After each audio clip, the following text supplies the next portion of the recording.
G'day punters, David Short here from TABtouch with the latest for AFL Round 1. Tremendous to have it back for another season. Kicking off tonight with Richmond taking on the Blues. Look, the Tigers, they finished off the season really well last year. They should have a point to prove. I think they'll have too much gun power tonight up front, in particular to be taking care of the Blues. On to the Saturday action, Gold Coast taking on Melbourne.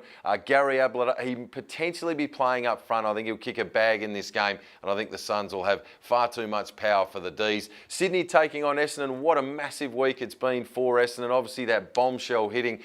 Great news for the players with a not guilty verdict in the end. I don't know whether or not they've had enough match practice so to be going head-to-head with the Swannies. The Red and Whites get the nod in this one. Brisbane take on Collingwood. It's a pretty tough game. Brisbane, though, at the Gabba, they've picked up some really handy inclusions in the off-season. I suggest that they'll be taking care of the Black and Whites. We see West Coast on the road to take on the Western Bulldogs for their first contest of the year. The Bulldogs were okay in the pre-season, but I just think through the midfield, West Coast will have too much depth and they'll be too strong for the Doggies. GWS up against St Kilda. The Saints look to be in for a really long season. The Giants have recruited a few more senior players in the off-season. I think they'll come to the fore in this clash. I'll go with the Giants. North Melbourne Adelaide, the first game on Sunday. This should be an absolute beauty at the Adelaide Oval. The Crows, their pre-seasons look solid. They look a little more defensively minded in season 2015. But North Melbourne, nearly every time they started as outsider last year, they found a way to win. I'm leaning towards the Blue and Whites at the value in that clash.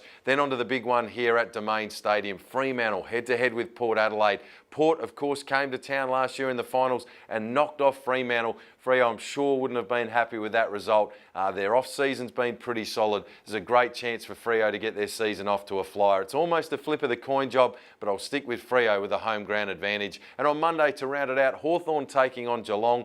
These two sides have played in some epic contests in recent seasons. The Hawks just look a touch too strong for me. I'll go with the reigning premiers to get the cash and get their season off to a flyer. That's all the action AFL Round 1. Tune in again next week. All the punting action with TABtouch.